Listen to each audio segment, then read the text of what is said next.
So a lot of people are scared, and I get it. There is a reason to be scared right now.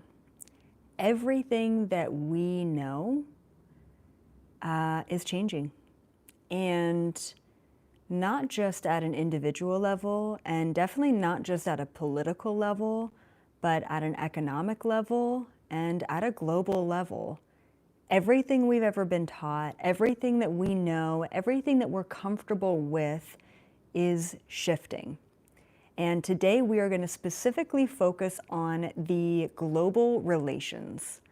And what I mean by that is I took some time to remote view the current dynamics of the planet and also the current projections of where we're going at a global level. And what prompted this is when I asked you on Instagram what you wanted me to cover, a lot of people were bringing up the USA, Canada, tariffs and situation happening there. And there are tariffs on Mexico and China as well that were just implemented, I think, yesterday. Now, a lot of you wanted me to cover the recent plane crashes. It was one of the predictions that I saw for 2025. And I will say that I tried to tap into that today. I tried to remote view what was going on, and I wasn't able to get any information. It doesn't mean that there wasn't suspicious activity, but I wasn't able to uncover some sort of conspiracy, let's just say, okay? So we didn't cover that. I probably won't be covering that because there was nothing that I found there that I could talk about. Once again, doesn't mean that nothing happened, but it wasn't anything that I could see, at least. So I just wanted to put that out there.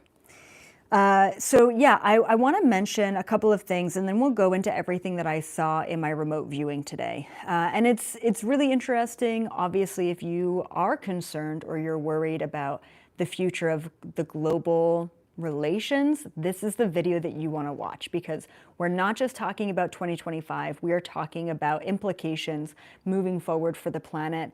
And I actually want to cover a little bit of the 2030 agenda and really what that means and where that's currently at, because things are shifting rapidly. All right, and I guess before we get started, definitely like this video if you like my content, subscribe to the channel if you haven't already, and share this video with those you think are worried or questioning or needing a little bit of extra insight at this time. So I want to start off with my predictions, and I had to go back in my notes for this because I'm like, I called this, like I saw this. So in my 2024 to 2025 prediction video, sorry, I think it was my 2025 to 2028 prediction video. I don't know why I wrote that down wrong. What I saw specifically was, and these are the words that I wrote down, destabilizing global relations. This was months ago that I saw this for the next 4 years. Destabilizing global relations. And I also said verbatim, change in access to goods. And I want to describe what that means. So I saw a destabilizing global relations and a change in access to goods. This was months ago that I saw this, okay? I also saw along the same lines, empty threats from other countries. I saw some threats from other countries towards America, and I saw that they were empty threats for the most part. And then in my more recent 2025 prediction video, I once again picked up on a shift in global power. And I also saw verbatim, new global agreements, okay? And then kind of in the same vein, I saw an economic downturn or a recession. And then with that economic downturn or recession in 2025, then kind of moving towards an emphasis on crypto and digital currency. So that's it. Like, I knew this was coming. I actually didn't expect it to happen this quickly.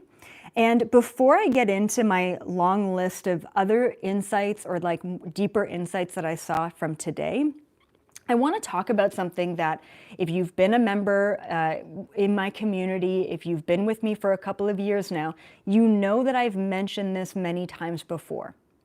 We are currently in something that I like to call a golden age of globalization. And what I mean by that is the fact that we can go to the grocery store and get a watermelon, a beautiful, juicy watermelon in January, is a part of the golden age of globalization.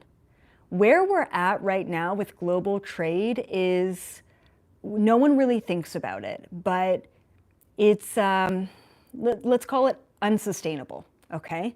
Now, the other thing that I want to mention here as well, just with the golden age of globalization, this level, and I think we can all agree, this level of overconsumption is unsustainable. And yeah, I am targeting and talking about the USA in particular, and there are other countries as well, but I'm Canadian, just an FYI, but the overconsumption in general, I think from the Western world, it's just unsustainable. The amount of clothing byproduct, the amount of plastic that we use, we cannot keep going in this direction. And even though it doesn't seem related, it is absolutely related to what is currently happening right now with the Trump administration and this really massive switch up with globalization and where we're headed. So once again, this, maybe a part of it is my opinion, okay? But it's an opinion based on information that I have received through observing the global trends, okay? And not just the current, but the past and also the future.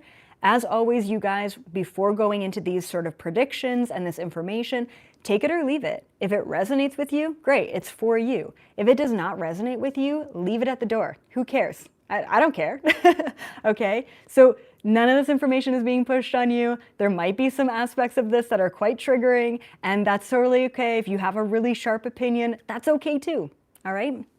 Okay, so here's the information that I have received. All right. Oh yeah, okay, this is not information that I've received. This is just an observation.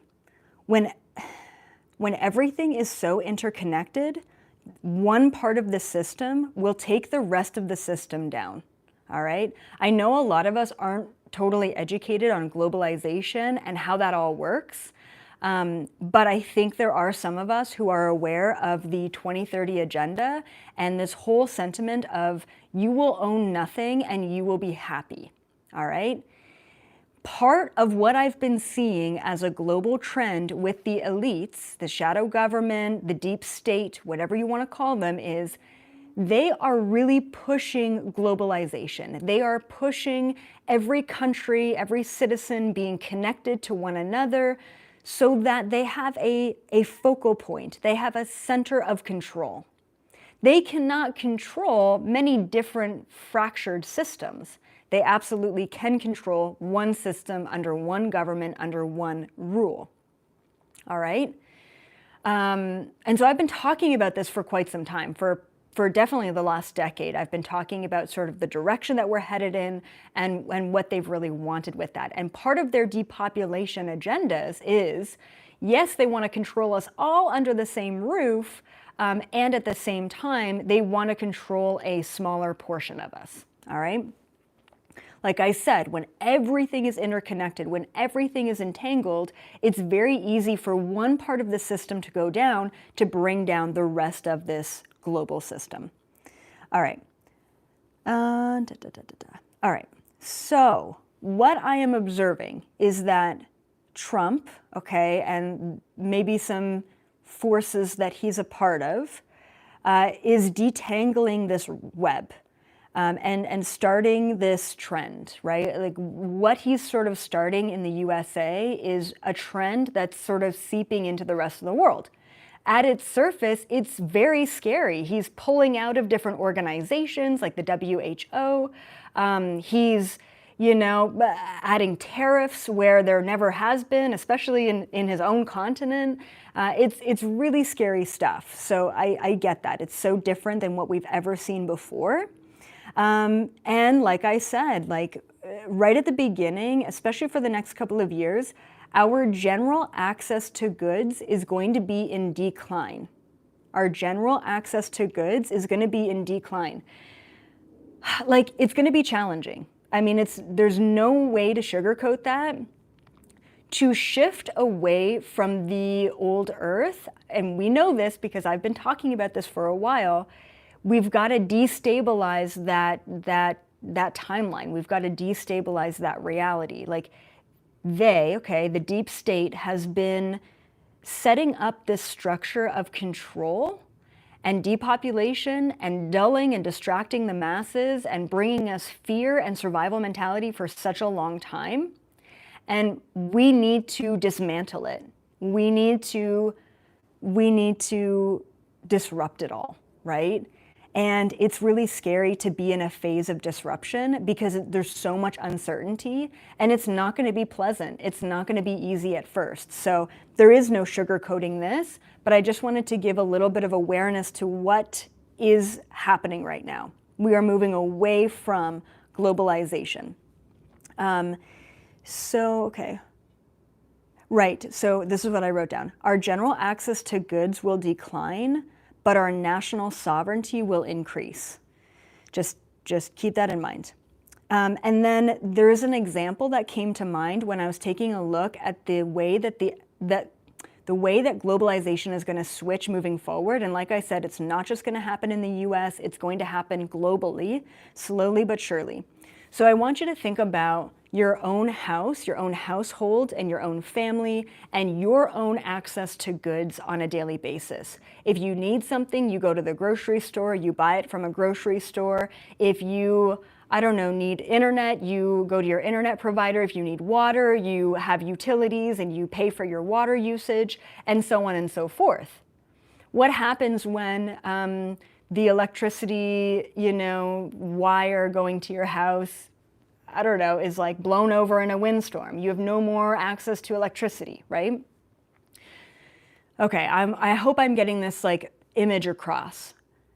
What happens if you're growing your own food? What happens if you have solar panels? What happens if you have a septic tank instead of, connected to the sewage system of the city? What happens when you're self-sufficient? No matter what the hell is happening out in the rest of the world, you can maintain a certain level of being. So there's an entanglement and a reliance on a global scale right now that is actually teetering on the edge of collapse. And to detangle from that system will allow each country in its own right to be more self-sufficient. So, and you may not agree with that method, maybe because it's very new to you and it's very scary and we don't know how to detangle or what that's going to look like, but that's what I keep seeing, okay? And this is why our access to goods from other places may not look the same. Okay, and I also want to remind you of Trump's sole mission. If you haven't seen my Who is Donald Trump video, his sole mission is the bringer of chaos, all right? He is the disruptor. That's what he's here to do. You don't have to agree with it. It's chaotic and challenging and, you gotta kind of just question who would even sign up for that role, but that's his role and that's what he's doing. He's not saving us, he's dismantling what has been built. And I think we can agree that what has been built has not been serving the collective.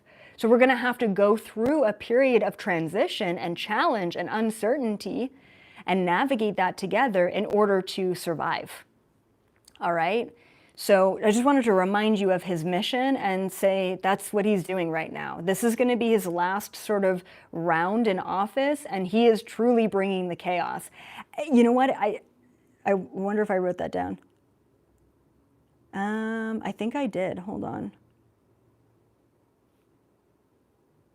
Yeah, I don't know if I wrote that down, but one of the things that I saw was, once again, whatever, take it or leave it, but it almost seems like he's going so hard at the beginning of his presidency, I guess second term of presidency, because there's a very real fear that he is going to be taken out before he's able to do much. He feels that fear, and what I actually saw, and I'm pretty sure, a lot of fear from elites around the world based on what he's doing.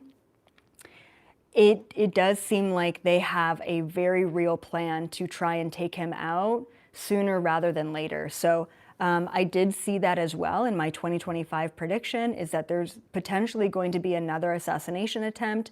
I actually saw it happening after the inauguration. And what's interesting is he changed the location of his inauguration from outside to inside, and that could have potentially been the timeline where there was another assassination attempt. So I'm not sure if that was what I was picking up on, but there's like this push or this pressure that he's feeling to like really create chaos and create change. And then there's also a very real push and pressure from the elites around the world to be like, we got to get this guy out because he's thwarting all of our plans. I do want to mention, just for the sake of all the Canadians, all of my fellow Canadians out there, I do not see Canada and the USA merging under Trump or ever.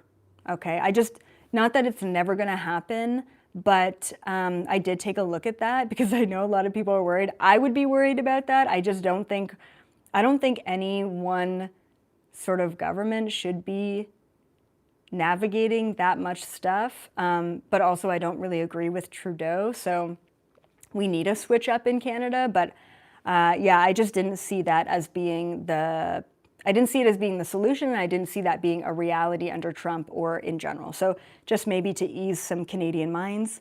Yeah, I also saw some like fear from the elites around the world about what he's doing and the fact that he's rapidly doing it.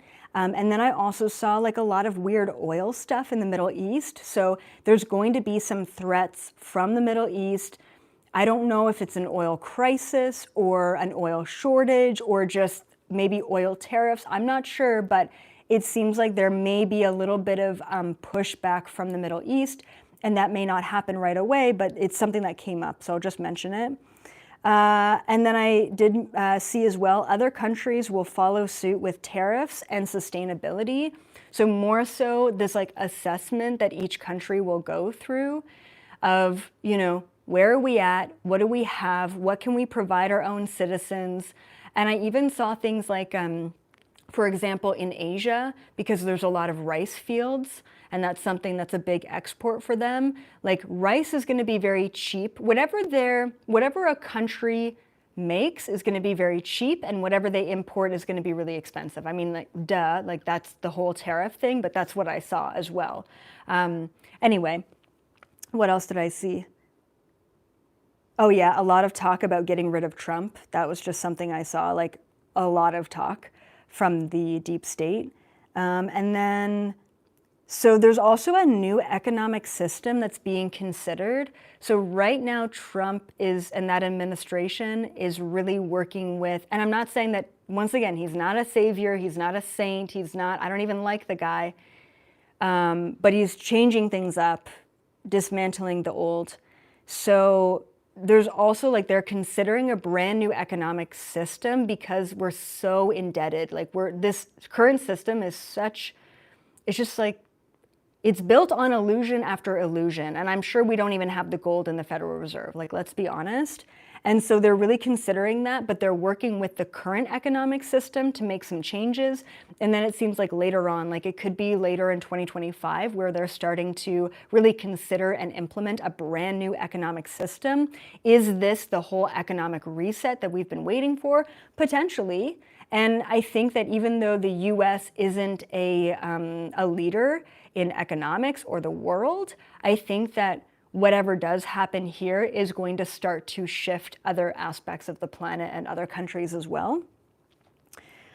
Okay, and like I mentioned, things are going to be rocky and unstable, but we will be able to get through this. We are here to get through this. I do not see any sort of major threat to our lives, or even a major threat of like a huge world war. I just don't see that being our reality, but we do have to shift and break down the old system first. I will say, so I want to give you like a little bit of a picture of globalization, and this is what I saw, 50 to 100 years. So we're talking part of our lifetime and then our children's and children's children lifetime as well. So the next 50 to 100 years, I saw a lot of let's call it global detangling. A lot of individual countries figuring out how to be self-sufficient, which is actually going to give more power to the individual person within their own region. And then, so more like self-sufficiency and empowerment that way from an individual nation. And then from there, I actually saw a coming together again, like kind of like globalization, but in a real way, in unity and harmony, okay? So that's what I see for the next 50 to 100 years. Separation, self-sufficiency, and then a coming together again of all of the nations on planet Earth to say, hey, let's stand together. And then I actually saw an anchoring into a galactic civilization, which means full cosmic awareness. And then not only are we trading amongst ourselves, but we're trading with our galactic friends as well. So that's really what I saw for the next 50 to 100 years. Separation and division, only to come back together and build those global foundations in a really correct way, rather than the way that it has been built through war and manipulation and whatnot. Not that all of those things, corruption, war, manipulation, fear-mongering, all of those things are happening. They are currently happening right now because we're still existing in the old world. So just please keep that in mind. Okay, and then I just want to mention the 2030 agenda, the whole globalization, you're going to own nothing, you're going to be happy, everyone is just renting, no one is owning property, no one is self-sufficient, everyone is relying on the system. If you're relying on the system for everything, then the system can say, well, based on your human citizenship points, you know, you jaywalked on the street, so we're going to get rid of a couple of points. Now you no longer have a job, now you can't feed your family, and now we're not going to support you because you're not obeying by our laws. Do you see where this was going? 2030 agenda, all right? What's happening right now is really truly thwarting the 2030 agenda. So yeah, it's going to be tough. It's going to be chaotic. There's going to be a lot of fear and survival. We are just going to make it through, and then things will get a hell of a lot better. All right, and they will probably get better 2028 and beyond. Here's to hoping, but yeah, 2025, 2026 are going to be quite rocky years because it's going to change every aspect of where we're at. And that's it. That's all I got to say. Make sure you like this video, subscribe to the channel, check out my website, elizabethapril.com, for more remote viewing sessions and information from the deep state and everything else this universe has to offer. I love you guys so much. Stay strong. Hang in there. You got this. We are here to anchor in the highest possible timeline. It's really great to know the bullshit that is happening so that we don't have to feed it. Oh, great. I know what's going on. I can plan for it. I can prepare for the worst, but I can really now direct my focus into the best, right? We no longer have to question what's happening. We know what's happening, and now we get to move on, move forward. And that's why I do these videos. As much as I want to go love and light, we've got to go into the trenches a little bit in order to get informed, in order to no longer have doubts or fear or questions, all right? One more thing, I guess. If you want to know how to detox your body, or you want solutions to be more self-sufficient and sustainable, and if you're a little bit of a prepper like me, head on over to my Amazon shop, because that's where you're going to find a couple of lists that are really important, like a survival list and also a detox list that can help you navigate these times. And then if shit does go down, or the water is turned off, or electricity does get shut down, or we get hit by a solar flare or what have you, you are prepared and you are not in fear. And that is the best place that we can be in. Plan for the worst, hope for the best, and empower yourself to understand that you're exactly where you need to be at this time. All right. Love you guys. I will see you in the next one.